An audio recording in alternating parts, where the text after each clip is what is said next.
Hi guys, today we're going to react to All Mine by LOLLI WREN. This was a BuyMeACoffee request from Lost Hate. Thank you, Lost Hate, for yet another request. Thank you very much for all your support. Thank you, Lost Hate. We appreciate the ongoing support. Thank you so much.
Caressing, feathery voice just hits right on the nerve. You get immediately engaged. I can say that for every song that we've reacted of hers. It's something that grabs you from the first second, and there's a little bit of grit in her voice here, just phenomenal. I love the storytelling element in here. It's like a short film. She's telling us a story, I'm assuming, about her as a child. Her spirit got stifled. She was prevented from doing something that she loved. There's a shot there with the transverse flute, and she's trying to reach it, but she's being metaphorically prevented or physically prevented from doing what she loves. And then when she matures and she moves on with her life with the boxes, she's reminded of that dream that got shut down. Maybe that was the point of rekindling that dream. I don't know. But so far, it seems like the entire song deals with either inner demons that burdened her from doing what she loves, or some form of outside influence that prevented her from doing what she loves. Either way, she's telling us a story about a person who has gone through quite a taxing ordeal in their childhood, and it manifested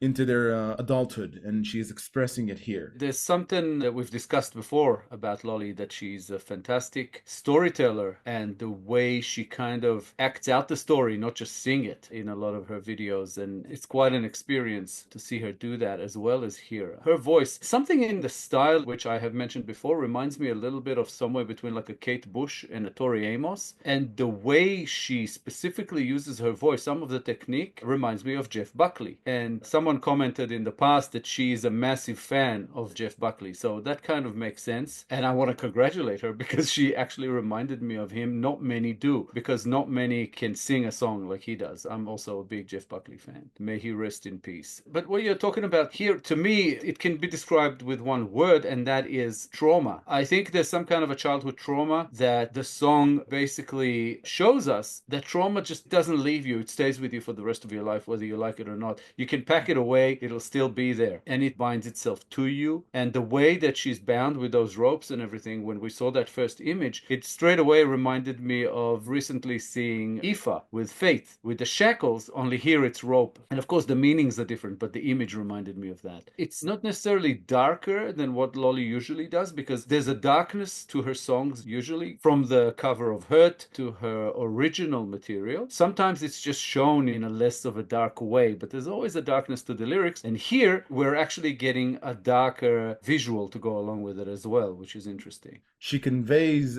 a powerful second channel of emotions with her expressions. It intertwines with the weight of the music. It delivers a more intense experience. I think I've mentioned this before, that she seems to communicate and act in a way with her eyes. There's something behind the eyes, and I get the feeling that this song is extremely personal to her. I think that she is basically laying it all out there without saying it. A lot of it is kind of left in subtext. Some of it is shown through the music video. Some of it is in the lyrics, but it's not just putting it out there. It's an artistic expression of a personal trauma, I think. And visually speaking, there's a hint of hope in the music video because she's bound by fabric and not metal chains. So it's not something that she can't heal from. Like she's hinting, this can be remedied, this condition, because you can tear fabric. You can break away from whatever burdens you and find a way to heal.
Beautiful. Very strong sense of an uplifting message. Actually, I think that the entire song is meant to be an uplifting message in the guise of a melancholic vibe. Because what I think she's saying here is that all the trauma that she experienced was actually necessary to forge her into who she is. So she's taken all the bad experiences and all the ordeals that she went through, and she's using it to make beautiful music. And she comes out triumphant. That last frame that we saw, she's picking up the transverse flute. That means that she never gave up. It was never something that was weakening her. So all those terrible experiences was her being built into what she is now. And there's a very strong message in it of rebirth. And there's also a sense of gratitude. Instead of making excuses for being dealt a bad hand, she took it and made something beautiful out of it. That's what we're witnessing now, I think. Yeah, the childhood trauma is actually being described in there at some point as a broken home. I assume it had something to do with either her parents' marriage or one someone leaving or something like that. And the full line was, watch me break the cycle of a broken home. She knows where this trauma comes from, what it's doing to her, and she wants to break that cycle. The following line said, there's no grudge or burden left. I let them all go. So after a life of basically torturing herself, the grooves on my arms sounds like she's been self-harming, inflicting some pain on herself just so she can sort of feel something. The screams I bottled up for when I might feel strong enough to open them, a time I could let go. So she's like hoping for that time where she can let go. Now she got there, she let go. And as she let go, those ropes that she was tied up in were also dropped to the ground, let go of her as well. So there is a sense of redemption at the end, which I kind of really enjoyed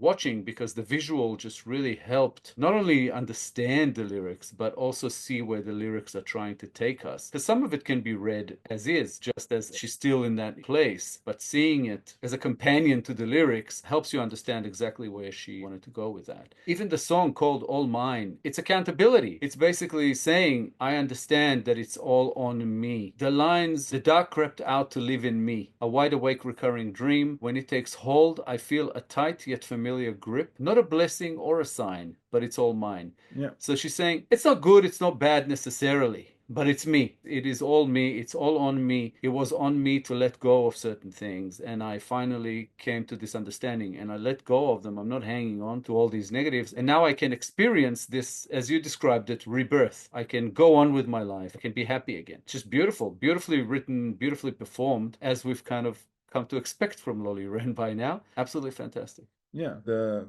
most prominent sign of maturity is understanding that nobody's coming to save you. It's all on you. And it's something that she, I think, in a way celebrates. She celebrates her strength. She was fortunate enough to understand that in time to be who she is. That magnificent artist that we're witnessing now. Absolutely. There's like different elements here, because it's also the element of hitting rock bottom. In those last few lines there, she says, there's no where or when or how. I don't know why. Such a weak and weary soul could actualize, since this black hole in me swallowed all my pride. I don't have much left, but now it's all mine. So it's saying, I've got nothing to lose, or I've only got stuff to lose. You know, I don't have much left, so I can only rebuild from here. It's interesting because it's not only, as you described it, there's no one coming to rescue. It's not just that. It's also knowing that you have the power to make the change. So again, it's taking the responsibility, accountability, and saying, okay, no one else is going to do this for me. This is nobody else's fault. Shitty things happen to me, but I'm the one holding on to them. I can blame it on someone else all I want. That's not going to help me. If I take responsibility, accountability, and I actually make the change myself, then yeah, I can save myself and get out from under all of this darkness. It's also building a different frame for negative experiences. She's using them as fuel instead of as excuses. This is who she is now. Yeah, I mentioned Ifa before, but it also reminds me in some way of some of the songs that we covered by Wren, that basically all the shit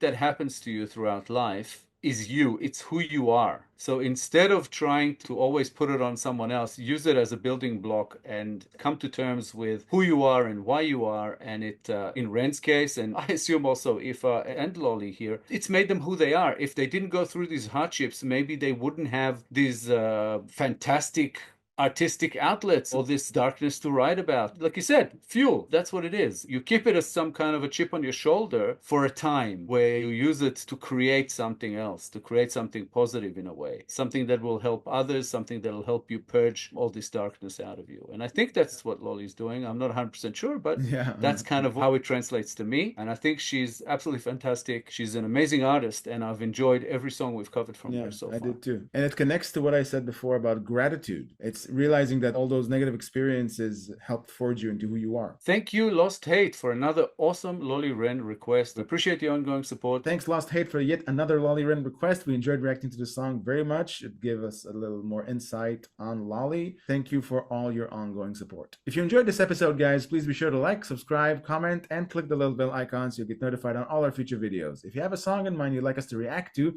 please make it through Buy Me a Coffee so we'll get a chance to get to it. The link is at the top of the description below. Thank you all for sticking with us. Thank you all for your time. Sometime around now, our Lolli Wren reactions playlist should be up on the screen. Please give it a click, check it out, let us know what you think. We hope you enjoy it as much as we have. Thank you so much for all the support, guys. We appreciate you oh so much. please keep coming back. We'll be here in a couple of days with a new episode, and we hope to see you all then. Thanks again, guys. Bye for now. Bye, guys.